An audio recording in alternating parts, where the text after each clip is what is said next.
할렐루야. 오늘 예배를 통해 우리 모두 하나님께서 주시는 풍성한 은혜를 받아 누리는 귀한 시간 되기를 축복합니다.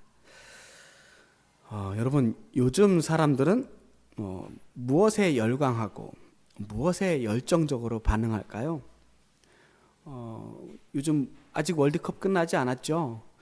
월드컵이 열리면 사람들이 모여서 막 응원도 하고, 이기면 함께 소리 지르고, 또 지면 온 국민이 아쉬워하고 분통을 터뜨립니다. 또 좋아하는 가수들의 콘서트를 보기 위해서 몇 시간씩 줄을 서기도 하고요. 그런 모습들을 보면 현대인들이 아직 열정을 잃어버리지는 않은 것 같다라는 생각이 들 때도 있습니다. 하지만 좀 더 들여다보면 사실은 우리는 대부분의 일에는 시큰둥하게 반응하기 일쑤입니다. 옆 사람의 일들, 우리 동료의 일들, 이웃의 사정에 깊은 관심을 두지 않습니다. 내가 관심이 있는 것 아니면 눈길조차 주지 않는 시대, 오직 나의 이익과 나의 즐거움, 나의 관심사에만 반응하는 시대를 우리는 살고 있습니다. 이런 선택적 무관심, 이런 것은 오늘날에만 그런 것은 아닌 것 같아요. 예수님 시대의 사람들도 비슷했습니다. 오랫동안 그 사람들이 하나님 나라를 기다린다고 하고 메시아를 기다린다고 그렇게 사모한다고 말은 했지만, 정작 그 하나님의 나라를 세례 요한을 통해서 선포했을 때, 또 예수님을 통해서 직접 예수님이 메시아가 되셔서 이 땅에 오셨을 때에도 모든 사람들이 열광한 것은 아닙니다. 대부분의 사람들은 냉랭하게 반응을 했습니다. 자기 생각에 맞지 않으면, 내 관심과 내 생각에 일치하지 않으면 아무리 진심 어린 부름이라고 하더라도 반응하지 않는 것, 그것이 오늘 본문이 보여주는 모습입니다. 오늘 우리가 읽은 성경 말씀에서 예수님께서는 이 지점을 짚어주시는 것 같아요.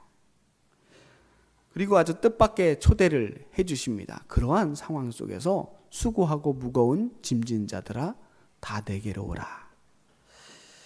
제가 예배 때, 특히 예배의 부름 때 자주 읽는 성경 말씀이기도 합니다. 다들 한 주간 힘들었잖아요. 수고하고 무거운 짐을 지고 왔잖아요. 그리고 이 주일은 그야말로 안식하는 날, 쉬는 날, 주님과 더불어 주님 안에서 휴식을 얻는 날 아닙니까? 그래서 하나님 앞에서 함께 쉬는 날, 정말로 우리 모두가 이 안에서 쉼의 자리가 되기를 바라는 마음으로 이 말씀을 읽습니다. 저는 목회를 하면서 정말 우리 성도님들이 우리 교회 안에서 하나님 앞에 참된 쉼을 얻기를 바랍니다. 근데 이 쉼이라고 하는 게 참 어렵습니다. 다들 쉬어야 된다고는 하지만 정작 쉬어야 되는데 쉴 줄을 몰라요. 쉴 시간이 있어도 어떻게 쉬는지를 모릅니다. 막상 일을 안 하게 되면 내가 뭐를 해야 될지 당황해야 합니다. 늘 열심히 일하는 게 몸에 배서 그런가 봐요. 쉬라고 하면 기껏해야 잠을 자거나 휴대폰 보고 게임하거나 TV 보는 게 대부분인 것 같습니다. 가끔씩 큰맘 먹고 여행을 한다고는 하지만 오히려 여행을 하고 와서 더 피곤할 때가 많죠. 쉰다고 여행을 갔는데 여행 갔다 와서 더 쉬어야 되는 경우들이 있습니다. 자, 오늘 본문 이야기는 이 수고하고 무거운 짐진 자들에 대한 이야기입니다. 본문으로 들어가 보겠습니다. 우리가 16절부터 19절 말씀을 쭉 읽어보면 예수님께서 이런 비유의 말씀을 해주십니다. 장터에 앉아서 아이들이 서로에게 외칩니다. 우리가 너희를 향하여 피리를 불어도 너희가 춤추지 않고 우리가 애곡을 하여도 너희가 가슴을 치지 않았다. 아무리 함께 놀자고 해도 아이들이 반응하지 않는 그런 아이들을 향해서 원망하는 목소리입니다. 자, 피리를 분다는 게 뭐예요? 결혼식 놀이 하자는 거예요. 그런데 결혼식 놀이를 하자고 아이들을 불렀는데 아이들이 결혼식 놀이에 반응하지 않아요. 애곡을 하는 건 장례식 놀이를 하자는 거예요. 장례식 놀이 하자고 우리 장례식 놀이 할까 하고 곡을 하는데 아무도 반응하지 않습니다. 자, 이러한 모습이 놀자고 모인 아이들이 정작 제대로 놀지 못하는 그러한 모습을 보여주고 있습니다. 이게 당시 종교 지도자들의 모습, 바리새인들의 모습이었어요. 세례 요한이 광야에서 금식을 하면서 그야말로 메뚜기와 석청만 먹으면서 철저하게 금욕주의적으로 살았습니다. 그렇게 경건한 삶을 몸소 보여주었을 때 사람들은 귀신이 들렸다라고 손가락질을 했다는 거예요. 반대로 예수님께서는 세리와 죄인들과 함께 먹고 마시며 그들과 함께 어우러져 살았습니다. 그러자 사람들은 예수님을 향해서 먹기를 탐하고 포도주를 즐기는 자라고 비난을 했습니다. 생각을 해보세요. 하나님께서 엄격한 방식으로 오셔도 트집을 잡고 자유롭고 따뜻한 방식으로 오셔도 트집을 잡습니다. 요한은 너무 금욕적이라고 비난을 하고 예수님은 너무 세상적이라고 비난을 했습니다. 문제는 어떤 방식으로 오느냐 하는 게 문제가 아니었습니다. 왜 이 사람들은 이렇게 반응하지 않았을까요? 성경은 그 이유에 대해서 말합니다. 이미 자신의 판단, 자신의 율법적인 틀 안에서 모든 것을 다 재단하는 사람들, 그런 사람들이 바로 바리새인들의 모습이었어요. 자기 의가 너무 확고했기 때문에 자신의 틀에서 조금이라도 벗어나면 용납할 수가 없었던 겁니다. 심지어 그것이 하나님이 보내신 사자라고 하더라도, 세례 요한이라고 할지라도, 예수님이라고 할지라도 그 틀 밖에 있는 것들을 용납할 수가 없었던 것입니다. 요즘 하는 말로 답정너라는 말 아십니까? 답정너. 답정너. 답은 정해져 있어. 너는 대답만 해. 이런 뜻입니다. 세상 사람들이 뭐라고 대답하든 중요하지 않아요. 이미 내가 원하는 답은 정해져 있는 겁니다. 그 대답만을 원하는 거예요. 자기 생각이 다 정해져 있어요. 하나님에 대해서도 신앙에 대해서도 마찬가지입니다. 이미 자기가 다 알고 있어요. 자기 마음속에 이미 딱 이런 그림들이 있어요. 그것에 벗어나면 누가 말해도 듣지 않습니다. 더 뭘 배우려고도 하지 않고 들어보려고도 하지 않습니다. 단지 관심 있는 건 그 사람의 말이 나의 생각과 같은가 다른가, 그걸 비교하는 겁니다. 나랑 같은 지점이 보이면 그 사람 바른 말하는 사람이야. 나랑 조금 다르면 그 사람 문제 있는 사람이야. 이렇게 얘기한다는 거죠. 사람은 익숙해질수록, 그것에 친숙해질수록 이러한 경향들이 더 강해지는 것 같아요. 신앙도 마찬가지죠. 그러니까 그 대단하신 세례 요한에게도 예수님에게도 그들은 만족할 수가 없었던 것입니다. 그 모습을 아이들이 놀아주지 않는, 장단을 맞춰주지 않는 모습에 비유하고 있는 것입니다. 그래서 예수님께서 25절에 이렇게 말씀하십니다. 천지의 주제이신 아버지여, 이것을 지혜롭고 슬기 있는 자들에게는 숨기시고 어린아이들에게는 나타내심을 감사하나이다. 자기 의가 강한 사람들, 이미 자기가 다 알아서 더 이상 배울 것이 없는 사람들, 이미 지혜롭고 슬기로운 그런 사람들에게는 하나님의 나라를, 하나님 나라의 비밀을 가려놓으셨다는 거예요. 오히려 어떤 사람에게 보여주셨느냐? 어린아이들에게 보여주셨다는 것입니다. 이 여기서 말하는 어린아이는요, 원래 갓난아기, 아무것도 할 수 없는 그런 갓난아기를, 젖먹이 아이를 가리킬 때 쓰는 말입니다. 그러니까 여기서 어린아이는 그냥 순진하고 무구한 그런 순수한 아이를 얘기하는 게 아니라 무능한 아기, 스스로 할 수 있는 것이 아무것도 없다고 생각하는 그러한 겸손할 수밖에 없는 아이, 자기 힘으로 증명하려고 하지 않고 모든 것을 그대로 받아들이려고 하는 그러한 아기의 모습을 이야기하고 있는 것입니다. 이 어린아이와 같은 신앙이 어떤 것인지 시편에서는 이렇게 노래합니다. 시편 131편 2절의 말씀 제가 읽겠습니다. 실로 내가 내 영혼으로 고요하고 평온하게 하기를 젖된 아기가 그의 어머니 품에 있음같이 하였나니 내 영혼이 젖된 아이와 같도다. 젖된 아이와 같다는 거예요. 젖을 때면요 더 이상 엄마에게 젖달라고 보채지 않습니다. 그냥 엄마 품 안에 안겨 있는 것만으로도 충분히 행복해합니다. 그 젖된 아기가 엄마 품에 안겨 있는 건 젖을 먹으려고 하는 게 아니에요. 그냥 엄마 품이 좋아서 안겨 있는 겁니다. 그 함께 있는 것만으로 충분히 만족스럽고 평안하기 때문에 젖된 아기가 엄마 품에 있는 것입니다. 목적이 없어요. 그냥 엄마가 좋아서 안겨 있는 거죠. 우리의 신앙도 그러해야 되지 않느냐 하는 것입니다. 하나님 앞에서 뭔가 끊임없이 구하고 혹은 뭔가 끊임없이 나 자신의 능력과 내 신앙을 증명하려고 애쓰는 모습이 아니라 내 열심을 그냥 있는 그대로 다른 사람과 비교하지 않고 나의 믿음 그대로 그 순수한 모습 그대로 주님께 맡기는 겁니다.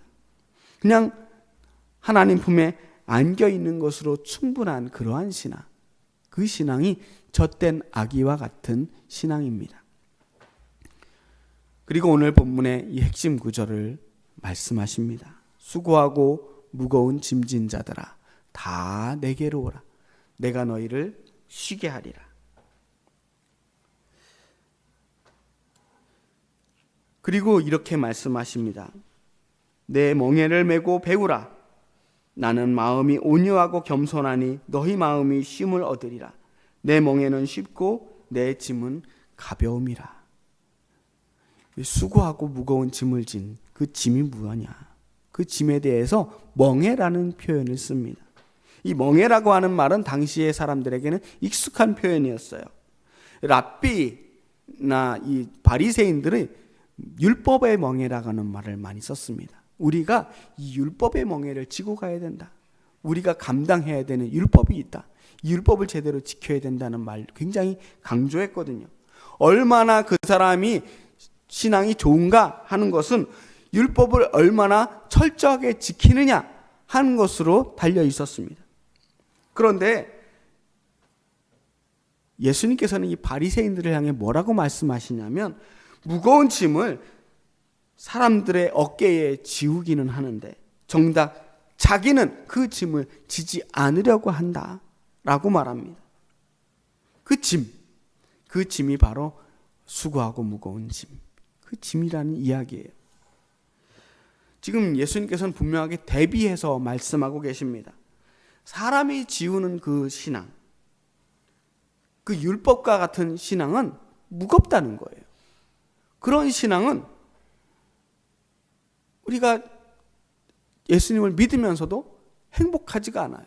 지켜야 할 게 많고 우리가 감당해야 될 것들이 많기 때문에 왜 예수님을 믿는데 해야 될 게 이렇게 많을까요? 왜 이렇게 어려울까요? 왜냐? 율법주의적인 신앙을 가지고 있기 때문입니다. 주님은 우리에게 뭔가를 하라고 요구하시는 게 아니에요. 내게로 와서 쉬라고 말씀하시는 거예요. 주님께서 주시는 짐, 그 주님이 주시는 그 짐은 무척이나 가벼워서 우리가 그 짐을 질 때 피곤하지 않습니다. 만약 우리의 신앙생활이 우리를 짓누르고 있다면 그것은 예수님께서 원래부터 의도했던 모습이 아니라는 거예요. 예수님은 우리를 정죄하거나 몰아붙이는 분이 아니라 마음이 온유하고 겸손하셔서 우리에게 참 평안을 주시려는 분입니다. 우리가 주님 앞에 나아간다고 하는 것은 주님 앞에서 우리의 시험을 통과하려고 나가는 그런 부담스러운 마음이 아니라 쉼을 얻으러 가는 겁니다. 오늘 우리는 우리의 신앙을 증명하기 위해 이 자리에 나온 것이 아니라 주님께 쉬기 위해서 나왔다는 거예요. 좀 편안한 마음으로. 자, 우리 모두 허리를 쭉 펴보셔요. 릴렉스. 좀 편안하게. 오늘 주님 쉬러 왔습니다. 아니, 너무 힘들었는데. 한 주간 너무 힘들었는데 오늘 우리 좀 쉬게 해주세요. 그런 마음으로 나왔다는 거예요. 자, 이 그림 하나를 한번 떠올려 봅시다. 멍에라는 게 있어요. 멍에는 우리나라 소는 멍에를 혼자 지지만 이스라엘 소는 멍에를 두 소가 함께 집니다. 그리고 한쪽 멍에는 노련하고 힘센 소가 지고요. 나머지 한쪽은 어린 소가 그 멍에를 지게 됩니다. 그래서 그 어린 소는 힘도 없고 모든 것이 서툴지만 그 노련한 소의 걸음을 따라서 가다 보면 자기도 모르게 그 멍에를 지고 앞으로 나아갈 수 있는 겁니다. 그래서 어린 소는 그렇게 노련한 소와 함께 멍에를 지고 가면서 이 멍에의 무게를 배우는 게 아니라 주인을 따라서 어떻게 장단을 맞춰 걸어가는지 그 걸음을 배우게 된다는 것입니다. 내 멍에를 메라 라고 하는 것은 바로 그런 것을 이야기하고 있는 겁니다. 예수님께서 우리에게 무거운 짐을 하나 지우겠다는 게 아닙니다. 내 옆자리로 들어와라. 내가 이미 무거운 멍에 지고 가는데 너 내 옆에서 같이 장단 맞춰서 같이 걸어가기만 하면 돼. 그냥 짐 지는 것처럼 옆에서 발걸음 맞춰서 같이 걸어가면 무거운 건 내가 다 질게. 그렇게 말씀하시는 겁니다. 그렇게 내 멍에를 메고 내게 배우라고 말씀하시는 겁니다. 멍에를 맨다는 것, 그것은 예수님을 따라서 함께 걸어가는 것이고 예수님의 삶에 함께 참여하는 것입니다. 주님과 함께 나란히 걸어가면서 몸으로, 온몸으로 그분의 삶을 배워가는 것입니다. 그러니까 예수님께서 말씀하시는 쉼이라고 하는 것은 아무것도 안 하고 드러누워서 쉬는 게 아닙니다. 예수님과 함께 멍에를 메고 예수님과 한 방향을 걸어가는 쉼입니다. 혼자 지던 그 무거운 짐을 내려놓고 예수님과 함께 가벼운 짐으로, 가벼운 멍에로 바꿔 매는 것입니다. 그것이 너희 마음이 쉼을 얻으리라 라고 하는 말씀의 의미입니다. 자, 우리 여기서 한 걸음 더 가보겠습니다. 그렇다면 쉼이 뭘까? 쉼. 쉼하면 우리는 아무것도 안 하고 그냥 피곤한 이 모든 것들을 다 내려놓고 가만히 쉬는 것을 의미합니다. 일을 안 하면 쉰다고 생각을 해요. 일 안 하고 쉴 때, 우리 언제 일 안 하고 쉬죠? 다 잘렸을 때, 아니면 아플 때. 사실 우리가 일을 안 하고 쉰다는 건 좋은 일일 때 일을 안 하고 쉬는 적은 거의 없는 것 같아요. 그렇죠? 오늘 본문 전체를 다시 훑어보면 우리 처음 이야기했던 그 장터의 어린 아이, 그 같이 놀자고 해도 놀아주지 않는 그 어린아이의 이야기를 다시 이야기하고 있는 것을 볼 수 있습니다. 장터에서 아이들이 피리를 불어도 같이 놀이하지 않고 결혼식 놀이 안 하겠다고 이야기하고 춤추지 않았습니다. 장례놀이 하자고 했는데 같이 곡하면서 놀지 않았습니다. 그 아이들의 문제가 무엇이었습니까? 함께 하지 않았다는 거예요. 놀자고 했는데 자리만 옆에 있지 팔짱 끼고 곁에서 아무것도 하지 않고 바라만 보며 왜 나랑 놀지 않지? 라고 이야기했다는 거예요. 같이 놀자고 하는데 반응하지 않으면 어떻게 됩니까? 재미가 없는 거예요. 놀 수가 없는 겁니다. 장단을 맞춰야 되는 거예요. 아이들 노는 모습 보면요, 아이들은 정말 무슨 오늘은 이렇게 놀까? 하고 놀지 않습니다. 그냥 그 아이들이 서로 섞여서 뭐가 됐든 열심히 뭔가를 합니다. 그러고 나면 아이들이 몇 시간이 지났는지도 모르는 채 몇 시간을 놀아요. 그렇게 열심히 노는데 피곤한 기색도 없습니다.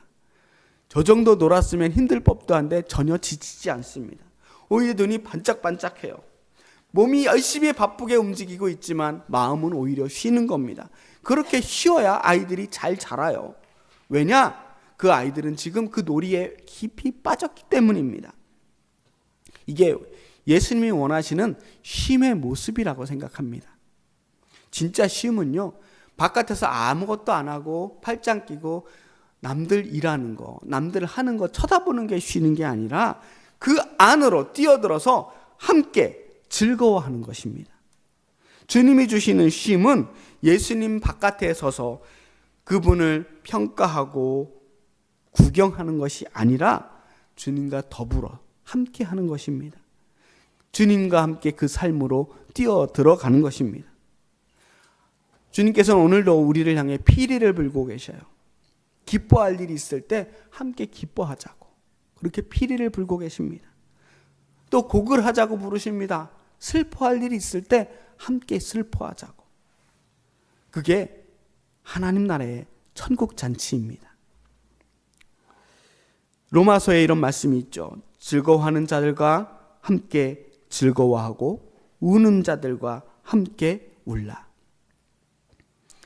이 본문이 바로 그 말씀과 일맥상통하는 말씀이라고 생각합니다.